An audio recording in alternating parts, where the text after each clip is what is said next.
The space station called Eternal Light had floated in peace for 10,000 years. It was the heart of the Galactic Assembly, where hundreds of species came to talk, trade, and solve their problems without war. The Lunari people had built it and cared for it all that time. They were thin and tall, with skin like pale silver and large, dark eyes. They moved slowly and spoke softly. Violence was something they had forgotten long ago. Elder Veth stood at the great window of the council chamber. He watched the dying star outside. Its red light filled the room like a sunset that never ended. Behind him, ambassadors from 30 different worlds sat in their special chairs. Each chair was made for a different body. Some held creatures with many legs. Others held beings made of gas kept inside glass containers. All of them trusted the Lunari to keep the peace. But Elder Veth was worried today. There was a new species asking to join the assembly. They called themselves humans. They came from a planet called Earth. Ambassador Pell walked up to stand beside the Elder. Pell was round and blue, with 4 short arms. His people were traders who had been part of the assembly for 2,000 years. "You have read the reports about the humans?" Pell asked. Elder Veth nodded slowly. "I have read them many times. I still cannot believe such a world exists." The report said that Earth was a death world. Its gravity crushed bones. Its sun burned skin with radiation. The air was filled with oxygen, a gas that could make fires explode. The water was filled with salt that could kill. Storms tore across the land. The ground itself shook and broke apart. Volcanoes spit fire into the sky. And everywhere, there were predators. Animals that hunted and killed to survive. How did anything live there? Pell asked. It was the question everyone asked. They did not just live, Elder Veth said. They became the top predators. They killed everything that tried to kill them. Then they killed each other in great wars. Millions died. And still they survived. Pell shivered. They are monsters. Perhaps, Elder Veth said. Or perhaps they are simply what a death world creates. We should not judge them too quickly. But in his heart, Elder Veth was afraid. He had seen images of humans. They looked soft and weak, with flat faces and small eyes. But those eyes held something that made him uncomfortable. It was a look that said they had seen terrible things and had not broken. The meeting began. The ambassadors argued about the humans for hours. Some wanted to let them join. Others wanted to send them away. A few wanted to destroy their ships before they could spread. Elder Veth listened to it all. He had not made his decision yet.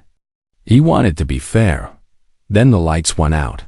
For a moment, there was only darkness and the red glow of the dying star. Then emergency lights came on, painting everything in orange.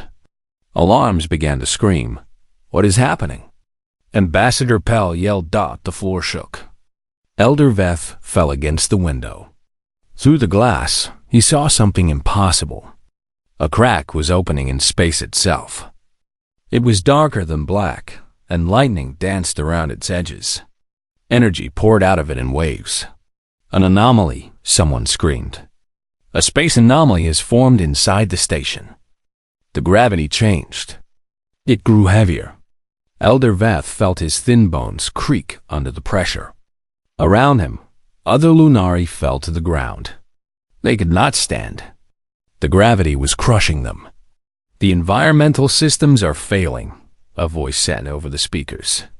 All species, please evacuate. Repeat, all species, please evacuate. But Elder Veth could not move. The gravity was too strong. It was like invisible hands were pushing him into the floor. He saw other ambassadors running, crawling, being carried by their guards. Ships began to leave the station. Escape pods fired into space. The temperature dropped. Cold air blew through the halls. Ice formed on the windows. Then the gravity grew even stronger. Elder Veth heard bones break. Not his own, not yet. But somewhere in the station, his people were dying. "Help," he tried to say. But his voice was too weak. Hours passed. Or maybe it was minutes. Elder Veth could not tell anymore. He lay on the floor of the council chamber. The cold was inside his body now. He could not feel his hands or feet. The gravity made every breath a battle. He was going to die here. They were all going to die here. Then he heard something. A voice on the emergency channel. It spoke in a language he did not know at first. Then the translator in his ear turned it into words he could understand. "This is Captain Kang Do-yoon of the human vessel Horizon's Edge. We received your distress signal. We are coming to help." Ambassador Pell's voice answered from somewhere in the darkness. "Human vessel, you do not understand. The conditions inside the station are deadly. Gravity at 0.8 of standard Earth. Temperature at 15 degrees. Oxygen at 18%. No species can survive that." There was a pause. Then the human captain spoke again. His voice sounded strange. Elder Veth realized the man was laughing. "Ambassador, those conditions are better than most of Earth. My crew says it sounds like a nice spring day. We are docking now. Hold on. Help is coming." Elder Veth did not understand. How could any creature think these conditions were nice? The gravity alone would break bones. The cold would freeze blood. The oxygen would burn lungs. But then he saw the airlock open. And humans walked through. They were not wearing protective suits. They wore simple uniforms. They walked normally in the crushing gravity. They breathed the dangerous air like it was nothing. 5 of them spread out into the chamber. One of them, a woman with long dark hair, knelt beside Elder Veth. Her hands were warm. So warm. "I am Dr. Yu Mai-Ray," she said. "Do not be afraid. We are here to help." Elder Veth looked into her eyes. He saw no cruelty there. No hunger. Only concern. "How?" he whispered. "How are you alive?" Dr. Yoon smiled. It was a gentle expression that made her whole face soften. "We are from Earth," she said. "We are used to worse." And Elder Veth understood then that everything he knew about the universe had just changed. Captain Kang Do-hyun stepped through the airlock and took a deep breath. The air was thin and cold, but it filled his lungs easily. Behind him, his crew followed without hesitation. "Junho, what do we have?" Do-hyun asked. Park. Junho held up a small device and looked at the screen. He was the chief engineer, a man who could fix anything with tape and hope. His hair was messy and his uniform was never quite right, but his mind was sharp as a blade. "Gravity is 0.8 G, Junho said. "Temperature is 15 degrees. Oxygen is 18%. "Captain, this is actually comfortable. That is what I thought." Do-hyun looked around the council chamber. Alien bodies lay everywhere. Some were still. Others moved weakly. Their thin arms reached toward the humans like drowning people reaching for land. "Taiwu, secure the area. Mai-Ray, start triage. Sumin, get me contact with whoever is in charge. Junho, find out what caused this and how to stop it." His crew moved instantly. They did not argue. They did not ask questions. They simply did their jobs. Choi Taiwu was the security chief. He was tall and wide, with arms thick as tree branches. He had been a soldier before joining the exploration program. Now he carried a weapon at his hip and watched every shadow with careful eyes. He moved through the chamber and checked every corner, every doorway. "Clear," he said. "But I am detecting movement deeper in the station. Could be survivors. Could be something else. Take 2 crew members and investigate," Do-hyun ordered. "Be careful." Taiwu nodded and disappeared into the dark corridor with 2 others. Dr. Yu Mai-Ray was already working. She moved from body to body, checking pulses, listening to breathing, sorting the living from the dead. She worked fast but gentle. Each patient received her full attention for the second she was with them. Most of these are Lunari, she said. Their bodies cannot handle this gravity. I am seeing broken bones, internal bleeding, crushed organs. I need to get them to lower gravity zones if any exist. I will find them, Junho said. He was already pulling panels off the wall and connecting wires to his equipment. Han. Suman sat beside a round blue alien who was breathing hard. She had a translator device in her ear and spoke in a calm voice. Ambassador Pal? Can you hear me? I am Communications Officer, Han Suman. We are here to help. Pal opened his eyes. They were wet with tears, or something like tears. He looked at Suman like she was a ghost. You are really here, he said. You are really standing in this death. It is not so bad, Suman said. On Earth, we call this autumn weather. People go for walks in this. They drink hot chocolate. Pell made a sound that might have been a laugh or a sob. Your world is insane. Yes, Suman agreed. But we are also very stubborn. Now tell me, who is in command? Who can I speak to about coordinating rescue efforts? Pal pointed a shaking arm toward Elder Veth. He is the leader of the council, but I do not know if he still lives. Suman looked over and saw Dr. Yoon kneeling beside a silver-skinned alien with large dark eyes. The elder was alive. Barely. My Ray has him, Suman said. He will be fine. Now, is there anyone else I should contact? There is a scientist, Pal said. Young Kira. She was near the station core when the anomaly appeared. She has been sending messages. She says she knows what caused this. Suman's eyes grew sharp. Can you give me her communication channel? As Suman worked to contact Kira, Park Junho made a discovery. He had connected to the station's damaged computer system and was reading data as fast as it appeared. Captain, he said, the anomaly is not natural. Do-hyun walked over. Explain. This was caused by a device. Someone planted a machine in the station core. It is creating a tear in space-time and destabilizing everything around it. The environmental failures, the gravity changes, all of it comes from this device. Can you shut it down from here? Junho shook his head. No, the controls are physical. Someone has to go to the core and turn it off by hand. How bad are conditions at the core? Junho looked at his screen. His face became serious. Radiation levels are high. Very high. Lethal to most species in minutes. For humans, maybe an hour before permanent damage. Do-hyun thought about this. An hour was not much time, but it was more than any other species had. We will deal with that when we must, he said. For now, focus on stabilizing what you can. Keep people alive. Meanwhile, Choi Tai-woo moved through the dark corridors of the station. His flashlight cut through the shadows. Behind him, 2 crew members followed close. The station was a graveyard. Bodies lay everywhere. Some were alien species Tai-woo had never seen before. They had died from the cold or the gravity or simple fear. Their faces were frozen in expressions of terror. But there were survivors too. Tai-woo found them hiding in rooms with closed doors, hoping the death would not find them. When he opened the doors, they screamed at first. They thought he was another nightmare.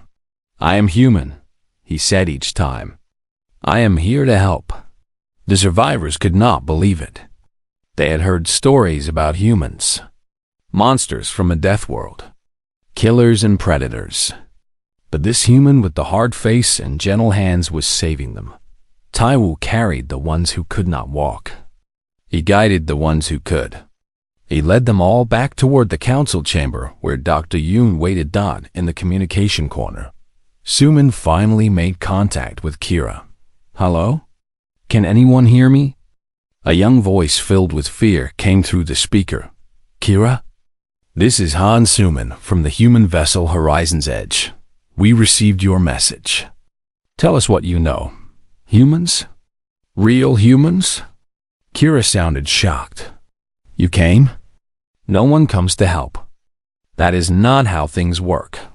That is how humans work, Suman said. Now tell me about the device. Kira spoke fast. She was a young Lunari scientist who had been studying energy patterns when the anomaly appeared. She had seen data that others had missed. The device at the core was not random destruction. It was sabotage. Someone wanted to destroy the station and blame it on the dangerous new species that had just arrived. They wanted to blame the humans, Kira said. They thought no one would question it. Humans are from a death world. Everyone expects them to be violent. Who planted the device? Suman asked. The Vorn. They have hated the Lunari for centuries. They want war, and they will use any excuse to start one. Suman looked at Captain Do-Yun. He had heard everything. His face was calm, but his eyes were hard.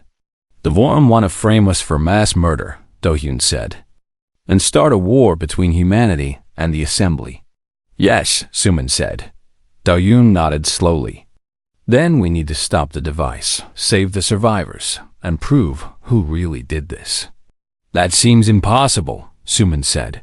The captain smiled. It was not a happy smile. It was the smile of a man who had done impossible things before. Impossible is what we do, he said. Now let us get to work.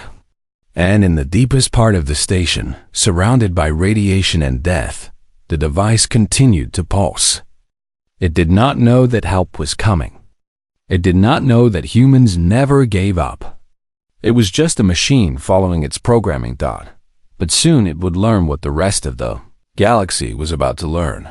Humans were not monsters. They were something far more dangerous. They were survivors.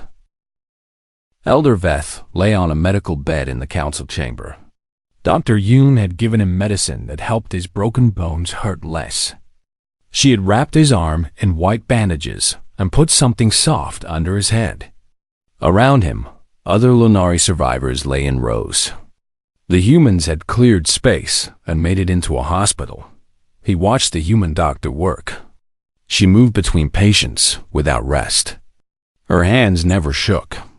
Her voice never lost its kindness. Sometimes a patient would die despite her best efforts. She would close their eyes gently, say something soft, and then move to the next one. Once, Elder Veth saw tears fall down her face. She wiped them away and kept working. Dr. Yoon, he called out weakly. She came to his side. Elder Veth, how do you feel? Like I am dying, he said honestly. But I have a question. Ask, how can you be this way? Your world made you killers. We have seen the records. Your species fought wars that killed millions. You hunted other creatures to extinction. You are predators. Dr. Yoon sat on the edge of his bed. She was quiet for a moment. You want to know why we save people instead of killing them, she said. Yes, because our world was cruel. We learned to be kind to each other. She spoke slowly, choosing her words with care. You think a hard world makes hard creatures. That is only half true. Earth was dangerous, yes. But that is exactly why we learned to work together. A human alone on our world would die in days.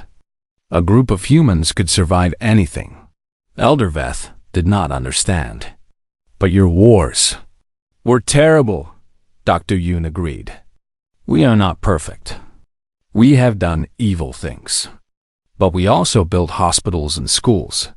We made art and music. We fell in love and raised children and cared for our old ones. The same hands that held weapons also held babies. She looked at the Lunari survivors around them. Your people evolved in peace, she said. You never needed to fight to survive. So you never learned. When danger came, you did not know what to do. But we grew up with danger. It was our teacher. And the most important lesson it taught us was this. Life is precious because it can end so easily.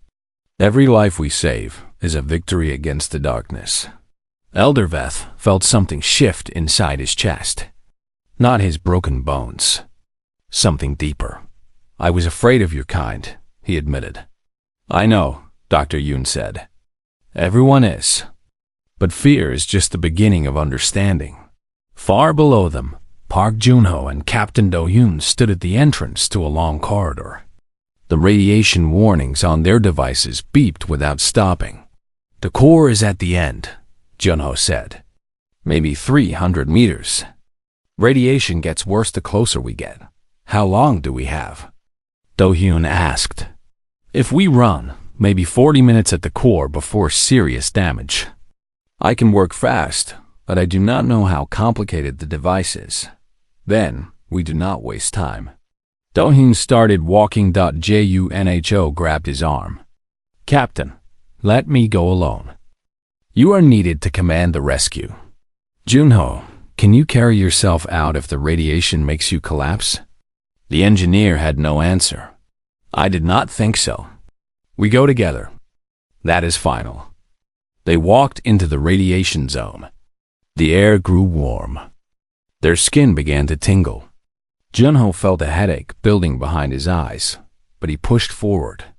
Beside him, the captain moved with steady steps. Tell me about Earth, Do-hyun said suddenly. What? We might die in this corridor. Tell me something about home. Junho thought for a moment. I grew up in Busan, near the sea. My grandmother lived with us.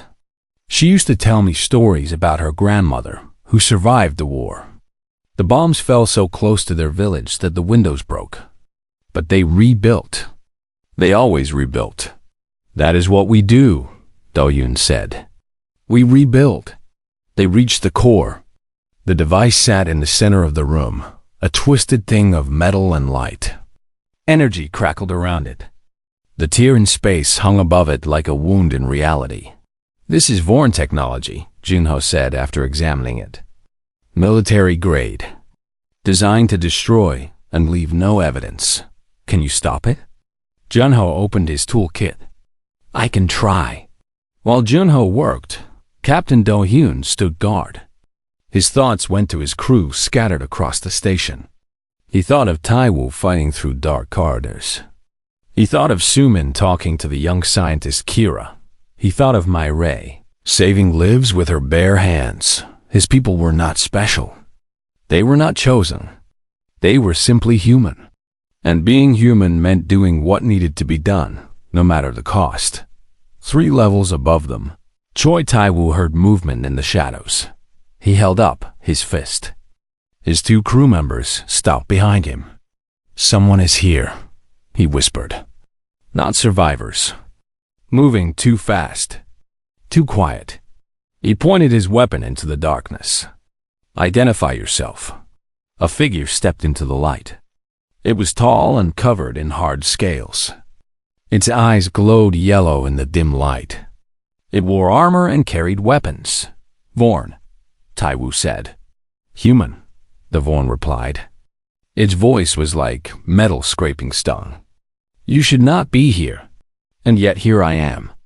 Funny how that works. The Vorn raised its weapon. We came to finish what the device started. Kill the survivors. Leave no witnesses. There are hundreds of survivors, Taiwu said. You really think you can kill them all? The Vorn made a sound like laughter. We do not need to kill them all. Just the ones who saw us. And you. More figures appeared in the shadows. Taiwu counted quickly. 7 Vorn soldiers. His team had 3 humans. Those are bad odds, one of his crew members said. I have seen worse, Taiwu replied. He attacked before they expected it. Humans were not supposed to be fast. Humans were not supposed to be strong. But Taiwu moved like water and hit like stone. His first shot took down the lead Vorn before it could fire. The corridor became chaos. Energy blasts flew in all directions. The humans used every trick they knew. They hid behind corners. They rolled under fire. They worked as a team without speaking, knowing what the others would do. Two of the Vorn fell. Then a third. The one of Taiwu's crew went down. A blast hit her leg. She screamed and fell. Cover her. Taiwu yelled. He charged forward, firing as he ran. The remaining Vorn were not ready for this. They had expected easy kills. They had expected weak prey. Instead, they found a human who fought like he had nothing to lose. In 3 minutes, it was over. 4 Vorn dead. The other 3 had run. Taiwu knelt beside his wounded crew member. The injury was bad but not deadly. He lifted her onto his shoulder. "We need to get back," he said. "The survivors need to know there are enemies in the station." As they retreated, Han Suman was already receiving the warning, and she was making a decision that would change everything. "Kira," she said into the communicator, "the Vorn are here. They are coming to kill witnesses. You need to hide." "I can't move," Kira replied. Her voice was weak. The gravity had hurt her badly. "I am trapped. If they find me, I will die." Suman looked at the map of the station. Kira was 2 levels down, through the most damaged section. The path was filled with broken walls, electrical fires, and radiation leaks. No one could survive that walk. No one, except a human. "I am coming to get you," Suman said. "That is impossible. You will die." Suman stood up. She grabbed a light, a medkit, and a weapon. "On Earth," she said, "we have a saying. The impossible just takes a little longer." And she walked into the darkness alone. Time was running out. In the core room, Park Junho worked with bleeding fingers. The radiation had made his skin crack and peel. His eyes burned. His head felt like it was filled with broken glass. But his hands stayed steady because they had to. The device was more complicated than he had expected. The Vorn had built it to resist tampering. Every wire he cut, 2 more activated. Every panel he opened revealed another layer of traps. "Junho." Captain Do-hyun's voice came from far away. "How much longer?" "I do not know. Maybe 10 minutes. Maybe an hour. We do not have an hour. Then I will make it 10 minutes." Junho closed his eyes and thought about his grandmother. She had survived the war with nothing but her hands and her will. She had raised children in poverty. She had built a life from ashes. Her blood was in his veins. Her strength was in his bones. He opened his eyes and saw the device clearly for the first time. He understood its pattern. He understood its weakness. "I need a knife," he said. Do-hyun handed him one without question. Junho cut into the device. Sparks flew. Alarms screamed. The tier in space above them began to pulse faster. "It is fighting me," Junho said. "When I disable one system, it tries to destroy itself. If it explodes, the whole station goes with it. Can you stop the explosion?" "Yes, but I need to stay connected to it. I need to hold the failsafes open while it shuts down." "How long?" "Until it is done. However long that takes." Do-hyun understood what Junho was not saying. The radiation would kill him before the device finished shutting down. There was no escape from this room.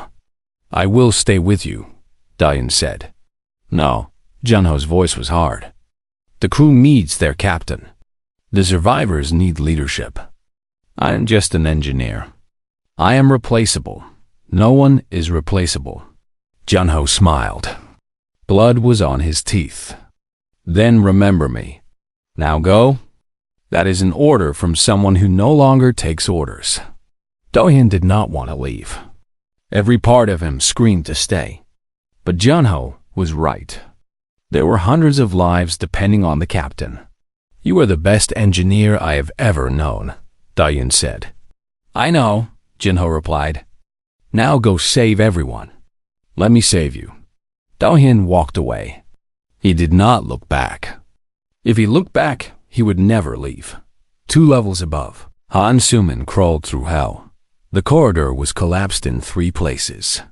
She had to dig through rubble with her bare hands. The sharp metal cut her palms, but she kept going. Electrical fires burned along the walls. The heat made her skin red and tight. She wrapped her jacket around her face and pushed through the flames. Radiation warnings beeped on her device. She turned it off. The noise was distracting, and she already knew she was walking through poison. "Kira," she called through her communicator. "Talk to me." "Keep talking." "About what?" The young alien's voice was weaker than before. "About anything.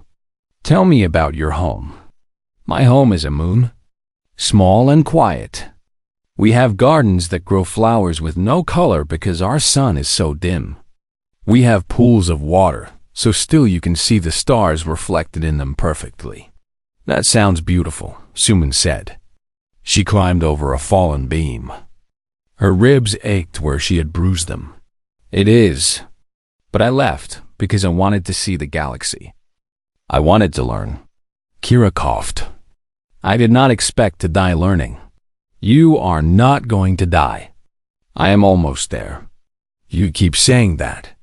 How can you be so sure?" Sumin found a door blocked by debris. She put her shoulder against it and pushed. Her muscles screamed. The door did not move. She pushed harder. She thought about her mother, who had worked 3 jobs to send her to school.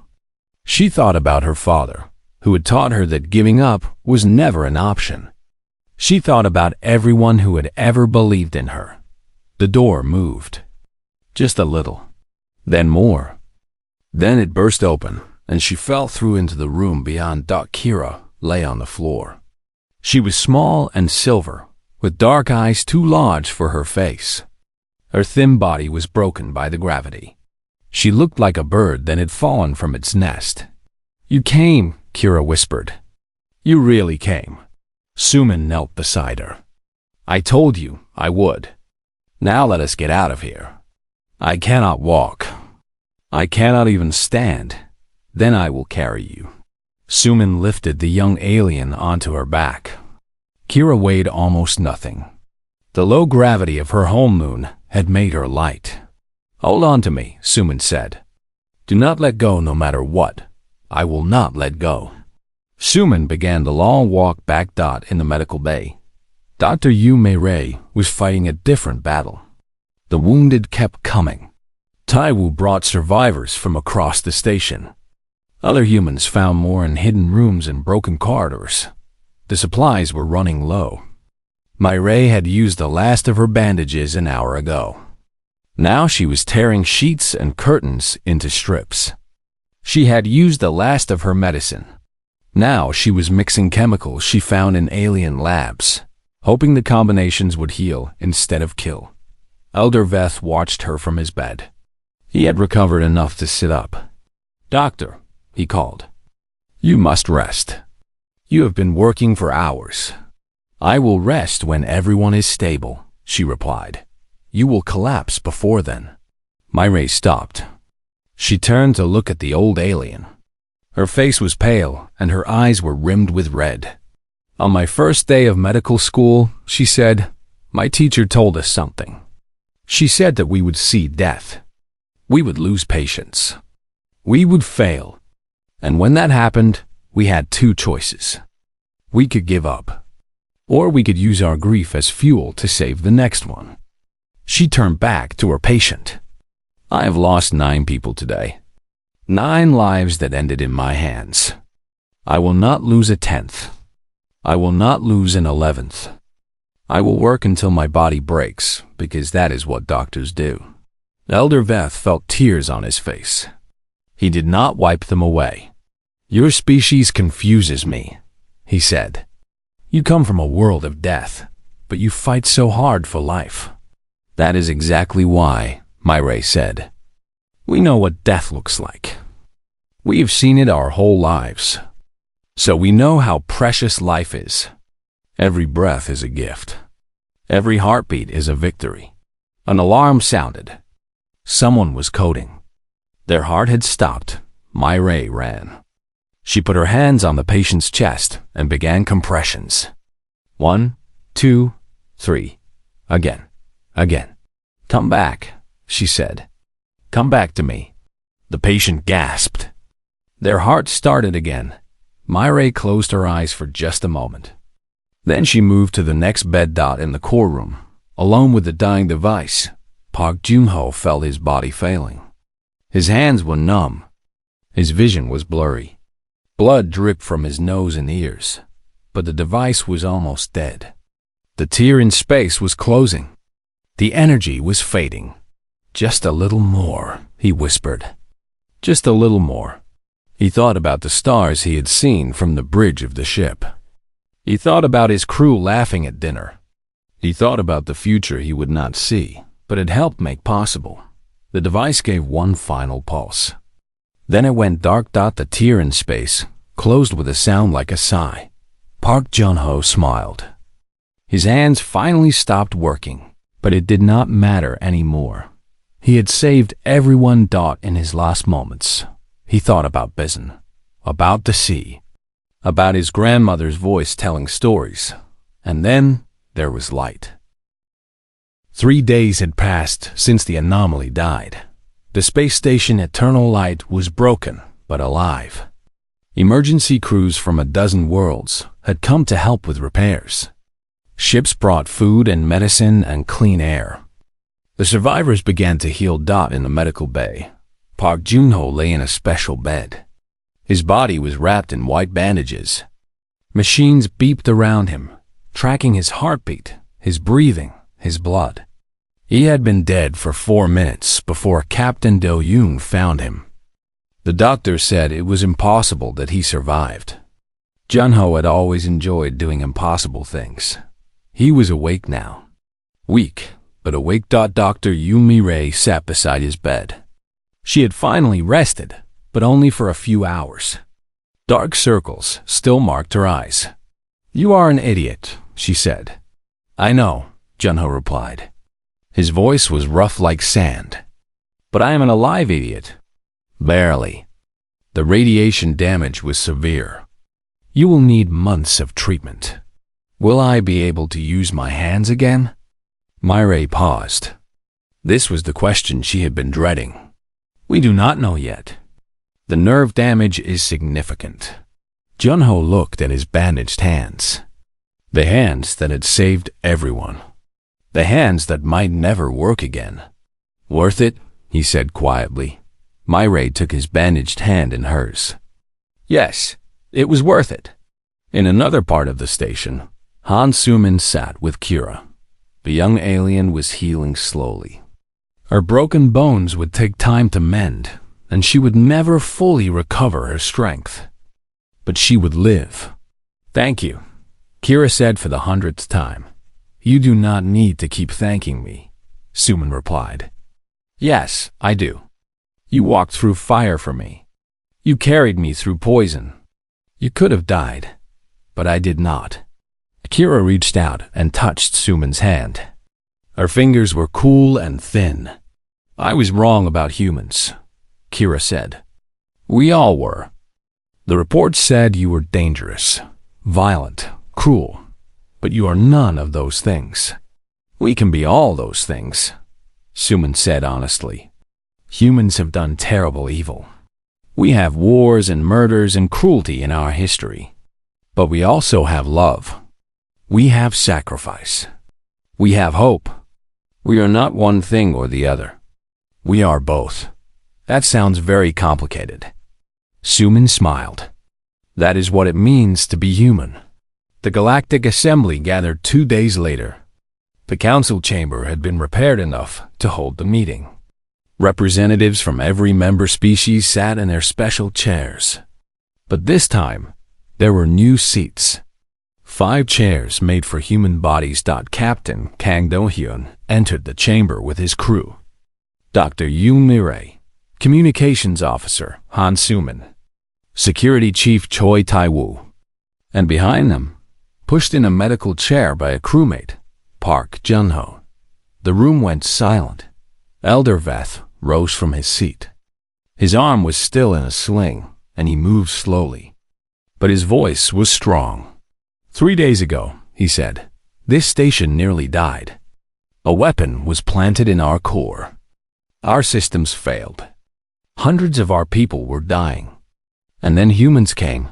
He paused and looked at Do-yoon. We did not call them. We did not ask for help. We had treated them with suspicion and fear since they first entered our space. And still, they came. They walked through conditions that would kill any other species. They fought enemies in our corridors. They saved our lives with their bare hands. Ambassador Pell stood next. His round blue body trembled with emotion. I was there when the humans arrived. I told them the conditions were deadly. Their captain laughed. He said it sounded like a nice day. I did not understand then. I understand now. They are not like us. They are not fragile. They are not weak. They are from a world that tried to kill them every day, and they survived. They are the strongest species in this galaxy, and they used that strength to save strangers who had shown them only distrust. Murmurs filled the chamber. Some species still looked afraid. Others looked thoughtful. A few looked ashamed. Elder Veth raised his hand for silence.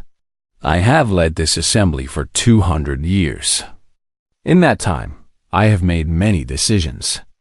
Some wise, some foolish. But today I must admit to the greatest mistake of my life. He turned to face the humans directly. We called your world a death world. We called your species dangerous. We warned other members to keep their distance from you. We were wrong. So terribly wrong. He walked slowly across the chamber until he stood before Captain Do-hyun. The human captain bowed his head in respect. Your people came from a world of death, Elder Veth said. But you did not bring death with you. You brought life. You brought hope. You brought the simple truth that someone will always come to help, no matter the cost. He held out his thin silver hand. On behalf of the Galactic Assembly, I apologize for our fear. And I ask if humanity would accept full membership, not as newcomers to be watched, but as protectors to be trusted.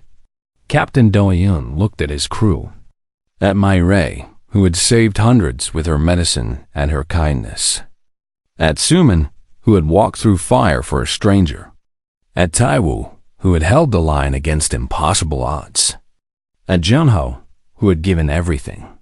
Then he took Elder Veth's hand. Humanity accepts, he said. And we promise this, wherever there is danger, wherever there is need, we will come. That is who we are. That is what we do. The vote was called. Every species voted yes. Not out of fear, not out of duty, out of gratitude and hope. Humanity was no longer alone in the galaxy. And the galaxy was no longer without guardians. 6 months later, the horizon's edge floated in orbit around a distant planet. The crew had spent time healing, both their bodies and their spirits. Junho's hands worked again, though they were slower than before. He did not mind. Slow hands that worked were better than fast hands that did not. Captain Do-hyun stood on the bridge. The stars spread out before him like scattered diamonds. A message came through the speakers. Suman read it aloud. Distress signal detected. Mining station in the outer colonies. Systems failing. 300 workers trapped. Estimated time until total failure. 18 hours. Do-hyun did not hesitate. Set course. Maximum speed. Captain, Suman said. That station is in disputed territory. Multiple hostile forces nearby. It could be a trap. It could be. And those workers could die if we do not go. Myrae entered the bridge. I have medical supplies ready. We can treat up to 500 casualties. Taiwu followed her. Security teams are standing by. We are ready for anything. Junho limped in last. He moved to his engineering station and began running diagnostics. Engines are at full power, he said. We can make it in 12 hours if I push them. Do-hyun looked at his crew, his family, his people. You heard them, he said. Someone needs help. The engines hummed. The ship turned toward the distant stars. The view screen filled with the light of hyperspace, and humanity continued its watch, because that was what they did. That was what they had always done. That was what they would always do. In a VI galaxy full of wonders and horrors, peaceful species and violent ones, ancient civilizations and young upstarts. There was now a truth that everyone knew. When danger came, when hope seemed lost, when death stood at the door, look to the stars. The humans would come. They always came, and they never, ever gave up.